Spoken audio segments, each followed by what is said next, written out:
खिलाड़ियों को इससे हमें ये सीख लेनी चाहिए कि अपने खेल में अंत तक जूझना चाहिए, और जो खिलाड़ी अंत तक जूझता है उसको निश्चित रूप से सफलता मिलती है। हम कई बार परिस्थितिवश निराश हो जाते हैं, निराश नहीं होना है। और अगर हम में, या मैं यूँ कहूँ कि खिलाड़ी में अगर जुझारूपन है, लास्ट तक वो जूझ रहा है अपनी खेल के प्रति, निश्चित रूप से उसको सफलता मिलेगी।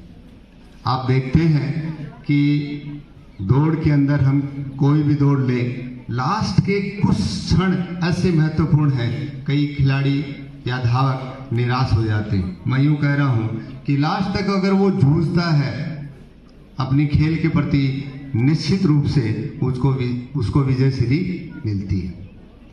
इस अवसर पर मैं खिलाड़ियों को ये भी सलाह दूंगा कि आप अगर नियमित खेलते हैं, गोदारा जी ने बताया, नियमित खेलते हैं तो खेल और याददाश्त का सहसंबंध है, ये मेरा व्यक्तिगत अनुभव है।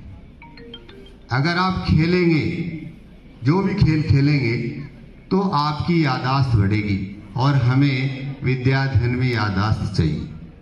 तो निश्चित रूप से आप पढ़ाई के साथ साथ अगर खेलेंगे तो आप अपने जीवन में यह अनुभव करेंगे कि मेरी याददाश्त शक्ति तेज हो रही है और मैं पढ़ाई में भी होशियार हो रहा हूँ। अब बात, फिर शहीदों को नमन, माँ सरस्वती की इस पवित्र माटी को मेरा प्रणाम। साइना, साक्षी, कल्पना जैसी मेरी बेटियां, आज के कार्यक्रम के मुख्य अतिथि और इसी पंचायत के लाडले, जिन्होंने राजस्थान की राजनीति में गरीब पिछड़े की आवाज को प्लेटफॉर्म देने वाले और एक किसान के बेटे के रूप में जन्म लेके टोंक छिल्ली की धरती से पूरे राजस्थान में हर आवाज को परवाज देने वाले आदरणीय जनसेवक श्री सुपुंजी चौधरी साहब के लिए एक बार जोरदार तालियां मेरी बेटियों से निवेदन करना चाहूंगा।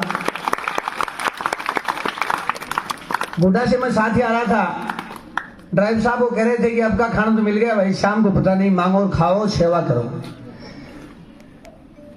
मुझे इस बात का बड़ा एक फील भी हुई, मैंने कहा कि जनता ने क्या सोचा क्या पता नहीं, लेकिन ये कह रहे थे मेरा काम केवल काम करना है, फल देना तो मालिक की मर्जी है। जब यहाँ कॉर्नर पे मुड़े तब मेरे साथ हमारे बहुत सीनियर पीढ़ी थे, उन्होंने कहा कि चौधरी साहब ये आ गया, तो उन्होंने कहा कि मैं जब पैदा हुआ तब इसी मिट्टी में यहीं घुमा हूँ, यहीं पला हूँ, यहीं बड़ा हूँ, मेरी उम्र यहीं बीती है सारी, हर घर को जानता हूँ, हर पीढ़ी को जानता हूँ। ये आपका जुड़ाव, आपका अपनापन है और इस गाँव की माटी के प्रति आपका स्नेह है। निश्चित रूप से चुनाव जीतना हारना एक अलग बात है, लेकिन आप हमेशा, पहले नवलगढ़ की बात आई, उदयपुर की बात आई, फतेहपुर से लेके हरियाणा तक की सारी 8 विधानसभाओं का नेतृत्व आप कर रहे हैं और हमेशा ये चाह रहे हैं कि हर आवाज को वो बुलंदी मिले जो मैं चाहता हूं। निश्चित रूप से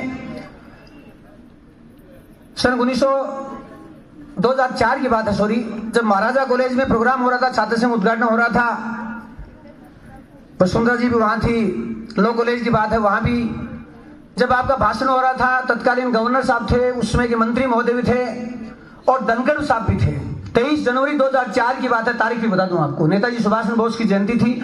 जैसी बोस छात्रावास में भी शाम को कार्यक्रम था, तो आपका उद्बोधन हो रहा था। तो 20 साल पहले की आपको लेके चल रहा हूं।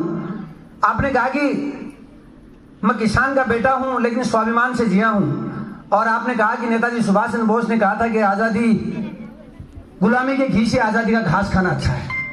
और मैंने खुद ने किसानी की है, बैलगाड़ी बाई है और हमेशा मेहनत कर रहा हूं, लेकिन आज मेरे 90 इंजीनियर काम करते हैं। आपका 23 जनवरी 2004 का भाषण था और उसमें जगदीश धनखड़ साहब एडवोकेट, सीनियर एडवोकेट के हैसियत से उस प्रोग्राम में थे। नेताजी सुभाष चंद्र बोस की नाइट बनाई थी, मैं उसका संयोजक था।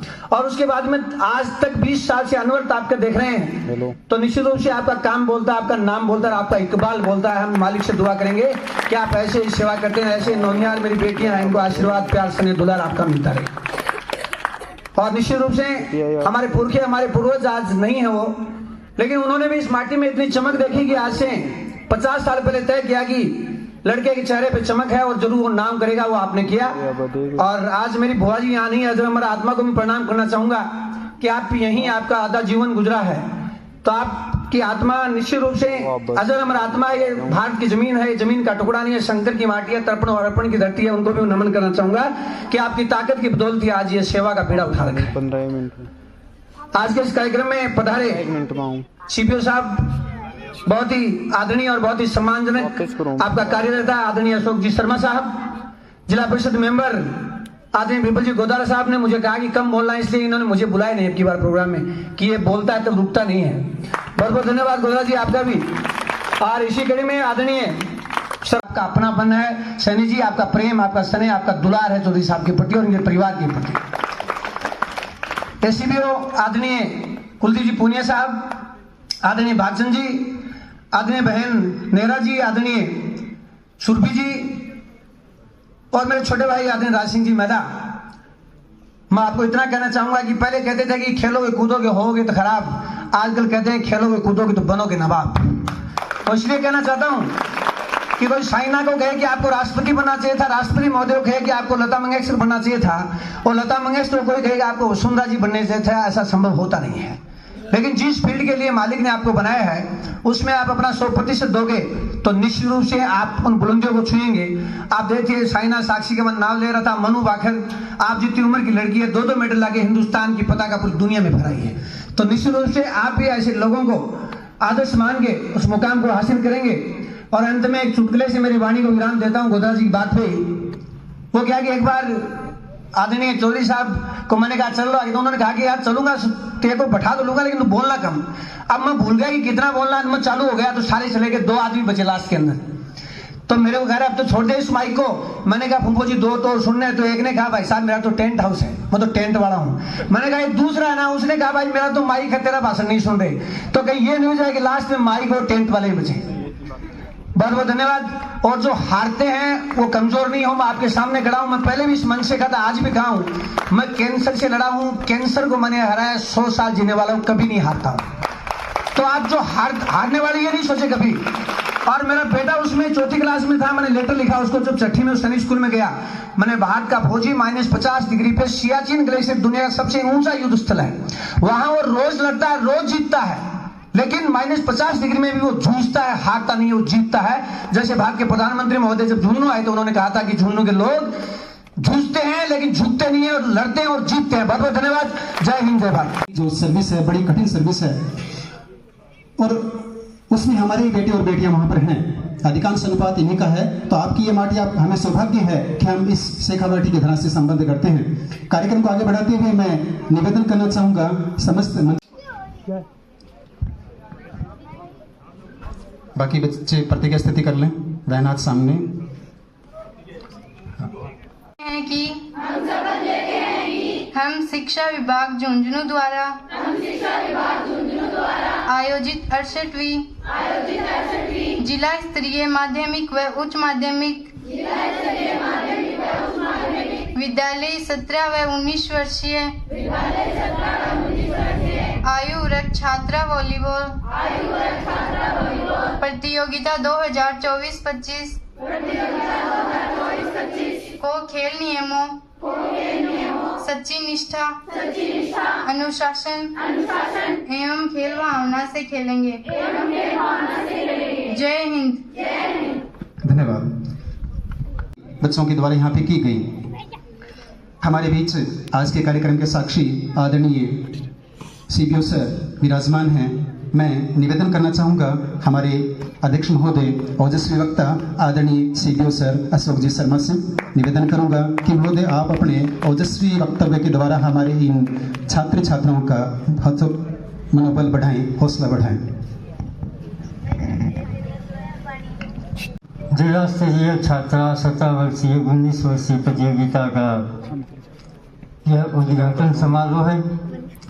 समारोह में मौजूद है मुख्य अतिथि के रूप में इस मिट्टी के लाल ऊर्जावान, अपनी आंखों में क्षेत्र के विकास के सपने लगातार रखने वाले और उन सपनों को हकीकत का अमली जामा पहनाने के लिए पुरजोर प्रयत्न करने वाले बहुत ही लोकप्रिय परम आदरणीय शुभगण जी चौधरी साहब इसी कार्यक्रम को अपनी शानदार उपस्थिति से गौरवान्वित कर रहे हैं।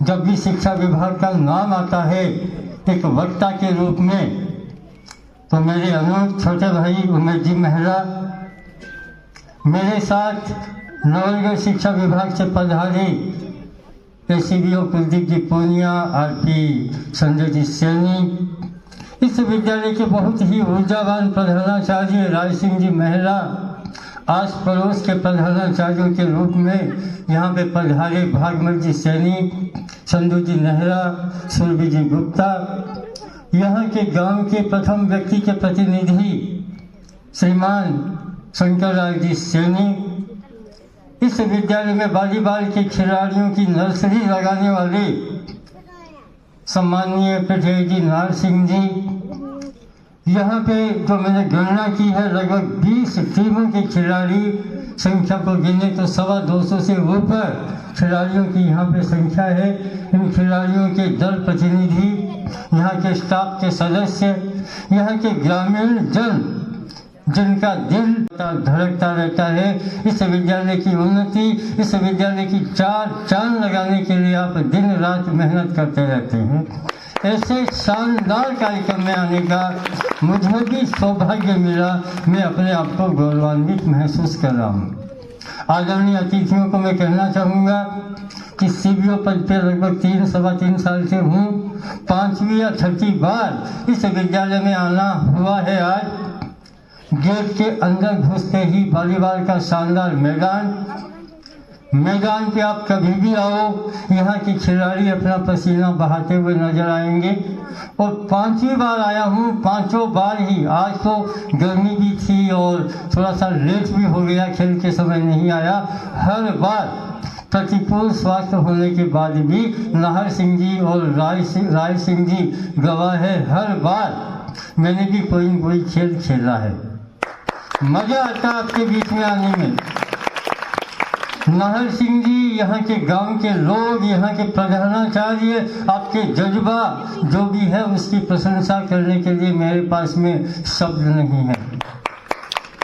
आप सभी को पता है अभी यहाँ के बहुत ही शानदार संचालन करने वाले, शायद नाम आपका धर्मपाल जी है, धर्मवीर जी, इतना शानदार संचालन आप कर रहे हो। आपने बताया पिछली साल यहाँ की छात्र संख्या बिलो 100 थी, 100 से कम थी, अब की बार आपने 125 की है। पहली बार तो आपको छात्र संख्या की बढ़ोतरी पर मैं साधुवाद दूंगा, धन्यवाद दूंगा। शिक्षा विभाग नवलगढ़ का मुख्य सेवक होने के नाते मुझे बड़ा अभिमान है ऐसे कार्यकर्ताओं पर। सर, मैं बताऊं, मैंने फोटोएं देखी है हमारे विभाग के ग्रुप पर। राय सिंह जी सीढ़ी अपने कंधों पे लाद कर, सीढ़ी को अपने कंधों पे रखकर खंभों के ऊपर चढ़ के यहाँ के होर्डिंग बांधा करते थे। जिस विद्यालय में ऐसे प्रधानाचार्य हो, जिस विद्यालय में ऐसे शारीरिक शिक्षक हो, जिस विद्यालय में ऐसे शिक्षक हो, वह विद्यालय निश्चित रूप से आगे बढ़ेगा। दूसरी बात मैं कहना चाहूँगा, आप मैदान के चारों तरफ देखिए, ऊपर खंभों के ऊपर उन छात्र छात्राओं की फोटो लगी हुई है जो यहाँ के हैं और राज्य स्तर पे जिनका चयन हुआ है। 100 विद्यार्थियों में से आप देखिए 8-10 विद्यार्थियों का आपने राज्य स्तर पे चयन करवाया है। आपके पास में यदि हजारों बच्चे होते तो आप निश्चित रूप से हमारे भारत देश की टीम में यहाँ के खिलाड़ियों का नाम अंकित करवाते। मुझे आपका जज्बा देखकर याददाश्त तो कमजोर है, लेकिन प्रयास करूंगा। गुरु गोविंद सिंह जी की 2-3 पंक्तियां याद आती है। चिड़िया से मैं बाज लड़ाऊं, चिड़िया से मैं बाज लड़ाऊं, संग से मैं गीदड़ को लड़ाऊं, 1.25 लाख से एक लड़ाऊं, तभी गुरु गोविंद सिंह कहलाऊं। ऐसा जज्बा यहाँ के शारीरिक शिक्षक में, यहाँ के प्रधानाचार्य जी में है। ऐसे जज्बे को एक बार दोबारा सलाम करता हुआ, पूरे स्टेज की पावन उपस्थिति को नमस्कार करता हुआ, मुख्य सेवक होने के नाते यहाँ का आप सभी का परवाज पे आगे जाएगा। बहुत ही शानदार यहाँ के खेल होंगे। आप जो खिलाड़ी हैं, आप में खेल भावना रहेगी, आप खेल भावना से निश्चित रूप से सफलता का परचम लहराओगे। इन्हीं शब्दों के साथ में अपनी वाणी को विराम देता हुआ धन्यवाद। जय हिंद, जय भारत। धन्यवाद धर्मवीर जी।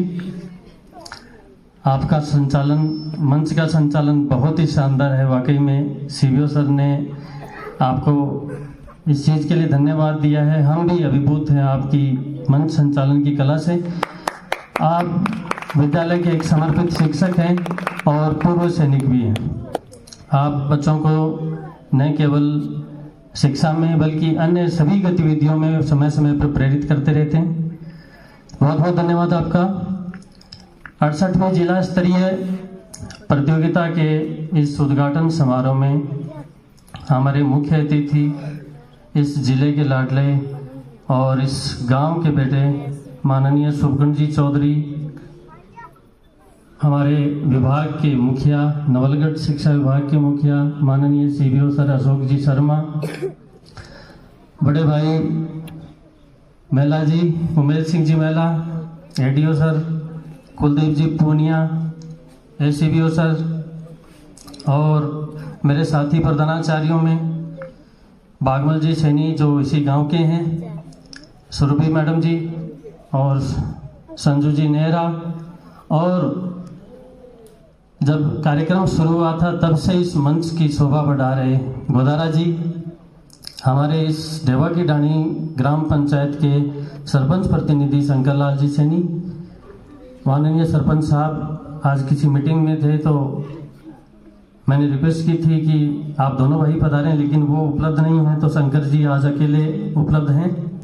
आपका बहुत बड़ा योगदान रहता है हर समय इस विद्यालय के विकास में। संसाधनों के साथ में आप विद्यार्थियों का भी सहयोग हमें करते हैं। घर घर जाकर आप हमारे साथ कैंपेन करते हैं। और जो इस बार तो एक बड़ी घटना ये, उसमें भी आपका बहुत बड़ा सहयोग था कि किस पास के एक विद्यालय से जब तक टीचिंग नहीं देंगे तब तक हम यहाँ से उठेंगे नहीं। तो समय समय पर इस ग्राम के समस्त वासी जो हमें समय समय पर विद्यालय का संपूर्ण जो जिम्मेदारी है वो इन्होंने ले रखी है। सभी तरह का सहयोग हमें इनसे मिलता रहता है। बच्चों के लिए जब भी खेल प्रतियोगिता के आयोजन की बात इनसे करते हैं तो तुरंत स्वीकार कर लेते हैं कि आप तो आयोजन करवाओ, हम देखेंगे। तो इनका जो समर्पण है विद्यालय के प्रति, उसकी देन है कि आज ये जो उपलब्धियां हमारे सामने हैं वो आप सब लोगों की वजह से है। इस विद्यालय का स्टाफ बहुत ही समर्पित है, बहुत ही मेहनती है और सब एक दूसरे के सहयोग के साथ में बहुत ही समर्पित भाव से काम करते हैं।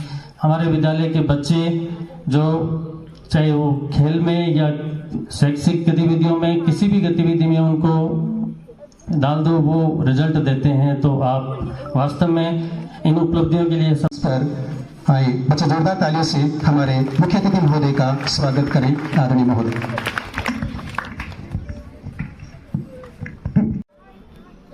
17 और 19 वर्ष की छात्रा वर्ग की इस प्रतियोगिता के उद्घाटन समारोह में हमारे साथ मंच पर विराजमान हैं जिला की सबसे बड़ी पंचायत, सनातन संस्कृति के लिए जीता भी है और उसके लिए अपने आप को समर्पित भी करता है। आज भी एक महापुरुष है जिसने मात्र सनातन संस्कृति को समर्पित नहीं किया है, आप लोगों को अपने लिए अपने आप को समर्पित किया, भारत भूमि के लिए अपने आप को समर्पित किया है। यही तो कारण है कि इस देश की सीमाओं के बाहर जाकर भी मात्र एक टेलीफोन की आवाज से संसार के अच्छे युद्ध बंद करवा देता है। रूस और यूक्रेन के युद्ध जब होने लगे, पूरे संसार के आदिवासी बेटे बेटियां वहां पढ़ते हैं। लोग कहते हैं रशिया में और यूक्रेन में, कजाकिस्तान में, इन देशों में एमबीबीएस की पढ़ाई सस्ती होती है।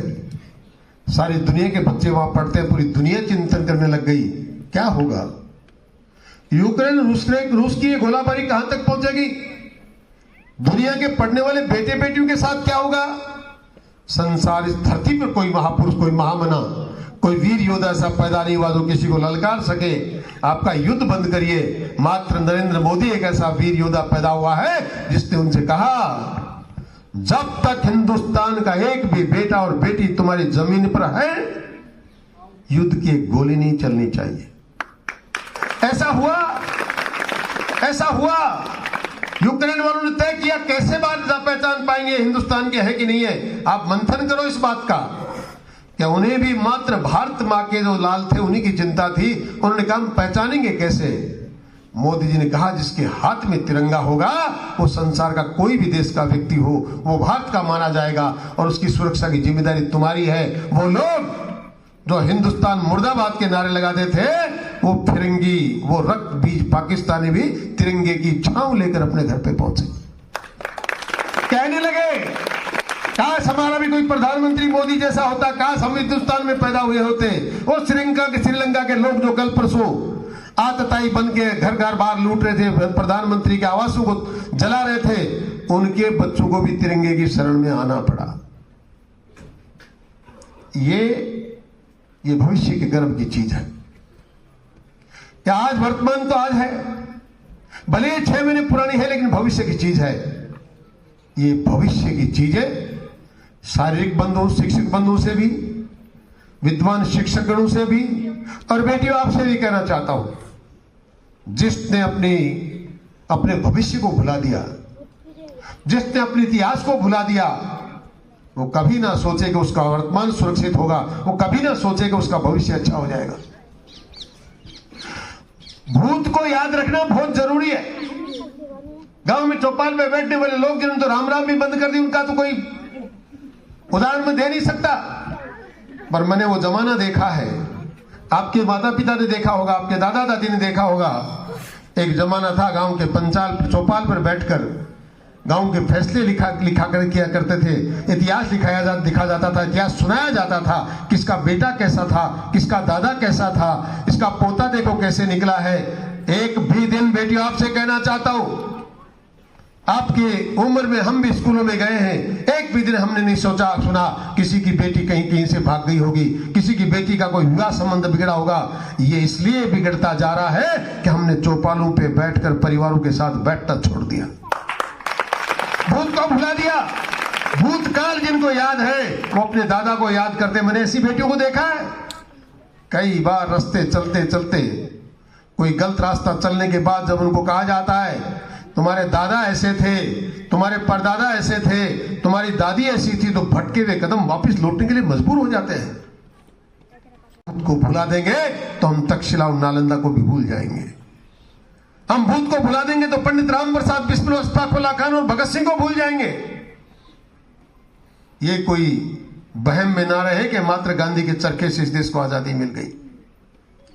आप जैसी छोटी छोटी 14-14, 15-15, 20-20 साल की बेटियां, 18-18, 19-19 साल के बेटे उन्माद पूर्वक सुभाष चंद्र बोस की सेना में जाकर बर्मा और रंगून की सड़कों पर जब गाते थे कदम कदम बढ़ाए जा, कदम कदम बढ़ाए जा, खुशी के गीत गाए जाए, जिंदगी है कौम की तू कौम पे लुटाए जा, तो अच्छे अच्छे धनवान धनाटे लोग यूरोप के, जापान के, रशिया के, बर्मा और रंगून की महिलाएं छत मकानों की छत पर खड़ी होकर पूछती थी, हमें नहीं समझ में आता है क्या कहती हैं। जिनको छूटी फूटी हिंदी आती थी वो कहते थे ये गुलाम हिंदुस्तान का सुभाष चंद्र बोस है, बेटे और बेटियों की आजाद हिंद फौज में लाकर लाया है, इसको रसाला चाहिए, इसको आर्थिक मदद चाहिए। आप सोच भी सकती हैं। मैं भूत की बात इसलिए करता हूं, उन माताओं ने गले के जेवर मंगलसूत्र निकाल कर सुभाष चंद्र बोस की झोली में डाल दिए। जाओ युद्ध करो, सेना को मजबूत करो, उन फिरंगियों को भगाओ यहां से। और सुभाष चंद्र बोस जैसे लोगों ने, इंग्लैंड के वो लोग जिनकी सल्तनत में कहीं सूर्य का अस्त नहीं होता था, उनको भागने पे मजबूर कर दिया। मैं आप बेटियों को जरूर धन्यवाद देना चाहता हूं कि आज आप में से इस हिंदुस्तान निवासियों के खून में से कोई अमेरिका का राष्ट्रपति बनने का रास्ता ढूंढ रहा है और कोई इंग्लैंड का प्रधानमंत्री बना हुआ है, इसलिए आप धन्यवाद के पात्र। ये भूत नहीं होता तो आज सुने को कौन भारतवासी कहता। इसलिए भूत को याद रखना बहुत जरूरी है। भूत में हमारा क्या रहा, हमारे माता पिता कैसे थे, हमारे संस्कार कैसे थे, किस गांव के हम रहने वाले, हमारी मिट्टी कैसे है, ये बात जो याद रखेगा उसका वर्तमान सुरक्षित होगा, संस्कारित होगा और बहुत ही धनाढ्य होगा। जो लोग भूतकाल को याद रखेंगे उनका वर्तमान अच्छा होगा, और जिनका वर्तमान अच्छा होगा और वर्तमान में भूत के साथ जो लोग जिएंगे उनका भविष्य अच्छा होगा, ये मैं दावे के साथ कह सकता हूं। इसलिए बेटियां बेटियां जब आती हैं मेरे सामने तो ये दुगार में मुझे व्यक्त करने के लिए मजबूर होना पड़ता है, क्योंकि मैंने पढ़ा है, स्वामी विवेकानंद ने कहा है, बेटी दहलीज का वो दीपक है जो घर के अंदर और बाहर दोनों तरफ रोशनी करता है। आपका उदाहरण एडीओ साहब ने दिया, साइना, साक्षी, कल्पना, अलग अलग क्षेत्र के लोग। कल्पना किसी और क्षेत्र में थे, वो स्पेस में जा रही थी, साक्षी और साइना किसी और खेल में किस जगह पे थी। कल परसों ठीक कहा, एक छोटी सी बच्ची बन्नू भाकर जिसने इस देश का मान और सम्मान बढ़ाया। मैं इस बात का विश्वास लेकर आया हूं कि मात्र ढेवा की ढाणी में नहीं, ये बेटियां जिले में अपना नाम रोशन करें। आपके साथ हमारे बड़े संबंध जुड़े। आप लोग जीत कर जाएंगे तो राष्ट्र लेवल पर आप जाएंगे, राज्य स्तर पर जाएंगे। हम कहेंगे, हमने एक दिन इन बेटियों को मोटिवेट किया, भाषण दे के आए थे हमारे गांव की स्कूल में। प्रथम स्थल पर ये लोग खेल रही थी। नारसिंह जी जाकर आपके साथ साथ रहेंगे तो इनके सारे साथी गर्व से सीना तान कर कहेंगे, हमारे द्वारा तराशी हुई बेटियां हैं, ये कहीं पीछे हट नहीं सकती, ये बिल्कुल सफल होंगी। लेकिन एक निवेदन आपसे करना चाहता हूं, जीवन चाहे खेल का हो, जीवन चाहे सामाजिक हो, जीवन चाहे राजनीति का हो, जीवन चाहे व्यवसाय का हो, किसी भी क्षेत्र में असफलता का कोई स्थान मेरे मायने में नहीं है। मेरी डिक्शनरी में असफलता का कोई नाम है नहीं, आपको भी नहीं रखना चाहिए। मैं असफलता की डायरी डिक्शनरी अगर लेकर घूमता होता ना, आपके बीच में नहीं होता। मैं उन लोगों को ही नहीं पढ़ता जिनको मात्र सफलता चाहिए।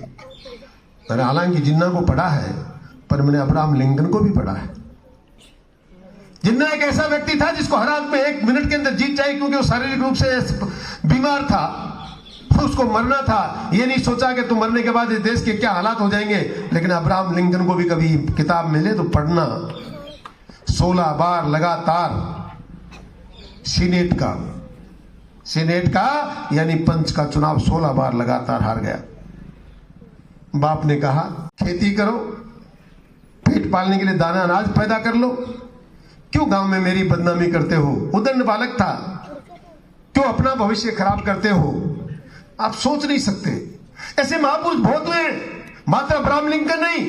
अटल बिहारी वाजपेयी को देखिए, 1990 का जमाना, आज के 34 साल पहले देश की सबसे बड़ी संसद में एक आदमी खड़ा होकर कहता है, ए कांग्रेस वालों, क्या तुम हमारी तरफ देख कर मुस्कुरा रहे हो? उस टाइम संसद में मात्र 2 लोकसभा के प्रत्याशी थे, 2। भारतीय जनता पार्टी के 2 सांसद हुआ करते थे। लोग उनकी तरफ मुस्कुराते थे, तालियां बजा बजा कर, तो कहते थे, क्या हंस रहे हो? याद करिए 1990 में ये बात बोलना। एक दिन इस देश में आएगा, इस संसद में चारों तरफ कमल के फूल ही फूल नजर आएंगे, और ऐसा हो रहा है। ऐसा ही अब्राहम लिंकन था। आपकी भाषा में नहीं, क्योंकि उन्हें हिंदी नहीं आती, वो इंग्लिश में बोलते थे। उन्होंने अपने पिताजी से कहा, father what you are talking about? पिताजी तुम किस बारे में बात कर रहे हो? You don't know you are talking with the president of America. तुम अमेरिका के राष्ट्रपति से बात करो। ऐसा बोलने वाला पागल 16 बार हारा, लेकिन 17 बार अमेरिका का राष्ट्रपति बना। ये मैदान है, इसमें असफलता हो सकती है। ये मैदान चाहे जीवन का हो, चाहे पढ़ाई का हो, चाहे किसी भी क्षेत्र का हो। लोग कहते हैं सिक्के के 2 पहलू होते हैं। जीवन में भी सफलता और असफलता 2 पहलू हैं। हो सकता है आज कुछ बेटियां हार जाएं, जीवन पर्यंत आगे बढ़ना है। कोई मैदान अंतिम मैदान नहीं है। सबसे बड़ी बात बता दूं, मैं अभी भी ग्रेजुएशन की तैयारी कर रहा हूं, अब की बार एग्जाम दूंगा, फार्म भरा मैंने। इसलिए चीजें कोई अंतिम नहीं है। हमेशा हमको आगे बढ़ते रहना, निरंतर चलते रहना है। हाँ, हर काम में, चाहे विद्या की हो, पढ़ाई का हो, कोई भी काम हो, खेल का हो, निरंतरता रहनी चाहिए। इसलिए हौसला रखना चाहिए। एक परिंदा बैठकर किनारे पे समुद्र के कहीं आसमान को देख रहा था।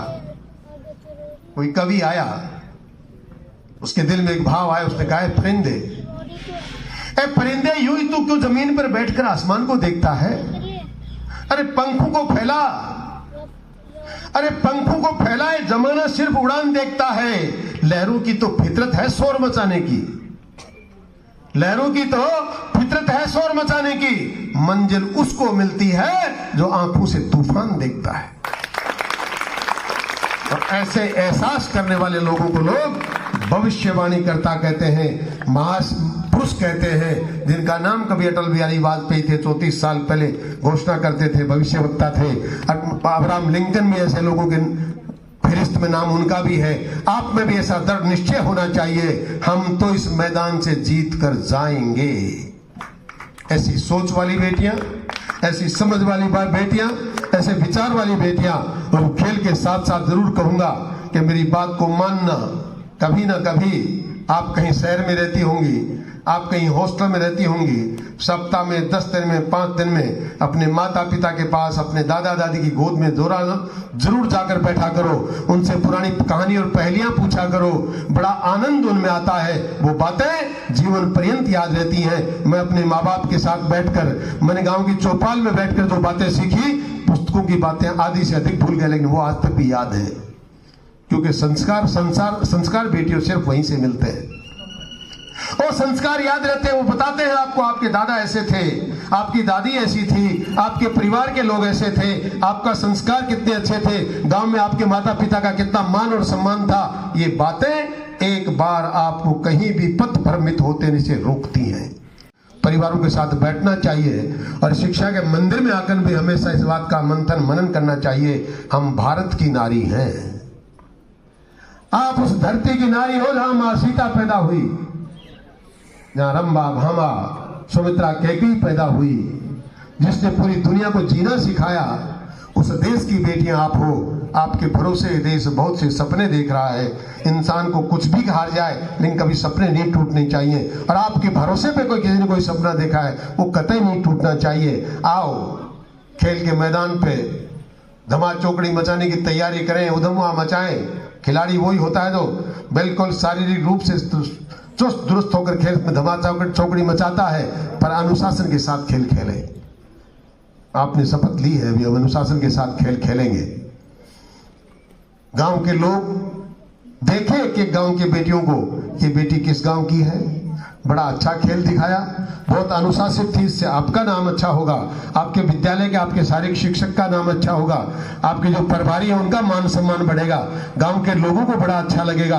और अंत में मात्र इतना कहता हूं कि अगर कोई छोटी सी, एक बार कई चीजें होती है, निर्णायक निर्णय करता है, कौन हारा कौन जीता, कौन फाउल हुआ, किसका खेल गलत था, पर निर्णायक भगवान नहीं है। निर्णय भगवान भी सही करे ऐसा नहीं है, भगवान भी सही निर्णय नहीं कर सकता। आपको देर तो बहुत हो रही है, लेट काफी भी होगी, पर 2-4 मिनट और लगेंगी। महाभारत का युद्ध हो रहा था, अश्वत्थामा ने ऐसा कोहराम मचा दिया कि पांडवों के हारने की नौबत आ गई। अब पांडवों की हार को भला कृष्ण कैसे बर्दाश्त कर ले?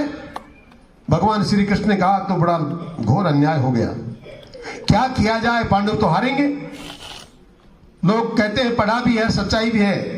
संजय नाम का एक व्यक्ति जिसकी दूरदृष्टि बहुत दूर तक जाती थी और लाखों हजारों कोस दूर तक देख के कहता था, और वो उद्घोषणा करता था, और युद्ध में तय था वो जो उद्घोषणा करेगा वो मान्य होगी। उसने कहा, उसको कहा गया कि अश्वत्थामा मर गया, पूछना वो भूल गया। अश्वत्थामा नाम के 2 लोग थे, एक आदमी था एक हाथी था।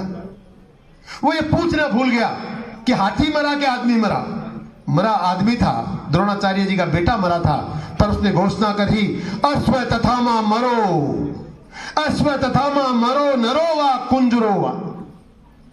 वो जब नरो बोला, भगवान ने, कृष्ण ने इतना बड़ा जोर से शंख बजाया, पूरे लोगों योद्धाओं को कुछ भी कुंजर का नाम याद नहीं आया। कुंजर हाथी को कहते हैं, नर आदमी को कहते हैं। जब उसने बोला अश्वत्थामा मरो नरो, नरो बोलते ही भगवान के शंख की इतनी बड़ी घोषणा आवाज हुई, इतना जोर से शंख बजा, पूरे योद्धाओं को लगा भगवान अश्वत्थामा द्रोणाचार्य जी का बेटा मर गया, कौरव उस दिन का युद्ध हार गए।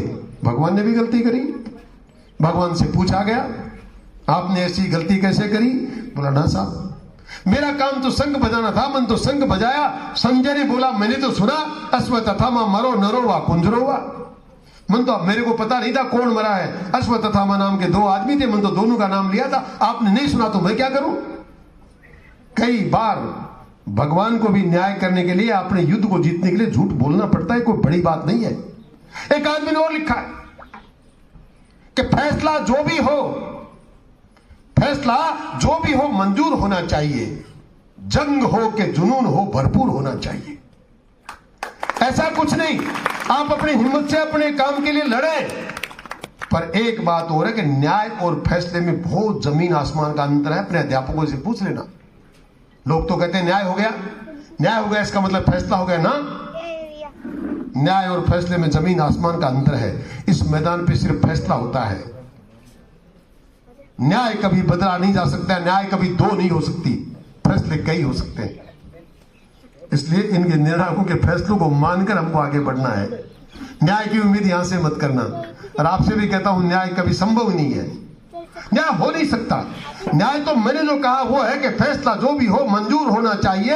अब मंजूर का मतलब, मंजूर जो होता है वो न्याय होती है। मंजूर का मतलब पूरे लोग मानते हैं कि ये ठीक हुआ, वो न्याय, वो संभव नहीं। और आधुनिक जमाने में तो कतई संभव नहीं।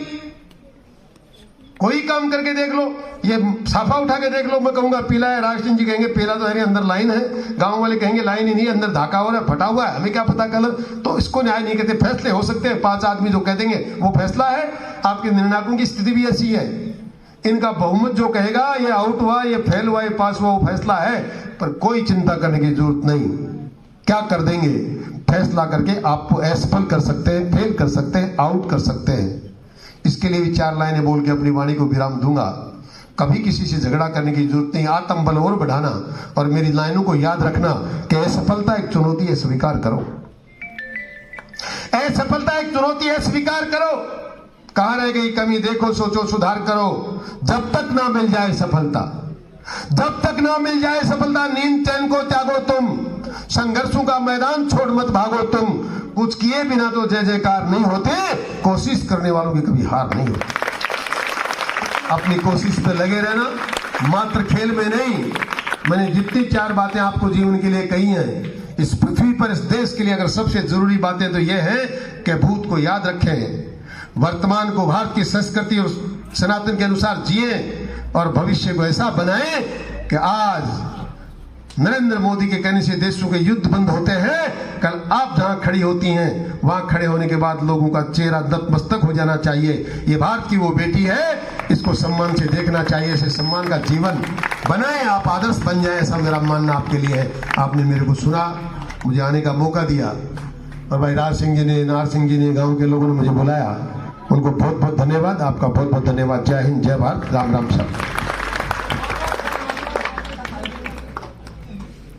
कर्ण चौधरी, शिक्षा विभाग जिला झुंझुनू द्वारा आयोजित 68वीं जिला स्तरीय माध्यमिक उच्च माध्यमिक विद्यालय 17 व 19 वर्षीय आयु वर्ग छात्रा वॉलीबॉल प्रतियोगिता 2024-25 के उद्घाटन